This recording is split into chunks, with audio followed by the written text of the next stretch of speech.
नमस्कार महाराष्ट्र, तुमच्याकरता एक अतिशय महत्त्वपूर्ण बातमी घेऊन आलो आहे। महाराष्ट्रातील सर्व कर्मचाऱ्यांकरिता एक आनंदाची बातमी आहे की 8वा वेतन आयोगाच्या बाबतीने ही बातमी आहे।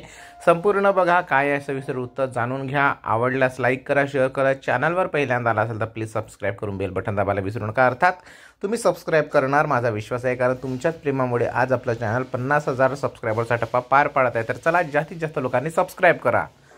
बंधूंनो, देशातील सरकारी कर्मचाऱ्यांना मोठी भेट लवकर मिळू शकते। देशातील केंद्रीय कर्मचाऱ्यांना नवीन वेतन आयोग लागू करण्यासंदर्भात समितीचे गठन केले जाणार असल्याची महत्त्वपूर्ण माहिती मीडिया रिपोर्टनुसार समोर येत आहे।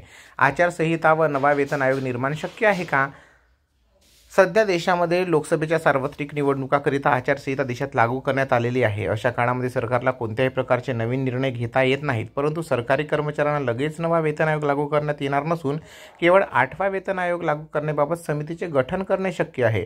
शिवाय नवीन वेतन लागू करण्याच्या 2 वर्ष अगोदरच समितीचे गठन करून सांख्यिकीय माहितीचे संकलन, नवीन वेतन श्रेणी याबाबत अभ्यास करून सरकारला सादर करण्यात येते। सरकारी कर्मचाऱ्यांना 2016 पासून 7वा वेतन आयोग लागू करण्यात आलेला असून आता पुढील 8व्या वेतन आयोगाकरिता 2026 मध्ये लागू होणे अपेक्षित आहे। मोदी सरकारकडे अजून 2 महिन्याचा कालावधी आहे, परंतु पहिल्या टप्प्यातील मतदान प्रक्रिया 19 एप्रिल 2024 पासून सुरुवात होत आहे।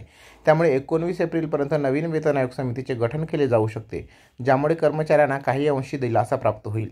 नवीन वेतन आयोगामध्ये होईल मोठी वाढ। नवीन 8व्या वेतन आयोगामध्ये कर्मचाऱ्यांच्या वेतनामध्ये मोठी वाढ होऊ शकते। केंद्रीय कर्मचाऱ्यांना 3.68 पट फिटमेंट फॅक्टर वाढीच्या मागणीनुसार केंद्रीय कर्मचाऱ्यांच्या मूळ वेतनामध्ये 8,000 रुपयाची वाढ होईल, तर राज्य कर्मचाऱ्यांचा विचार केला असता 6,000 रुपयाची वाढ होईल, असे भाकीत वर्तवण्यात येत आहे।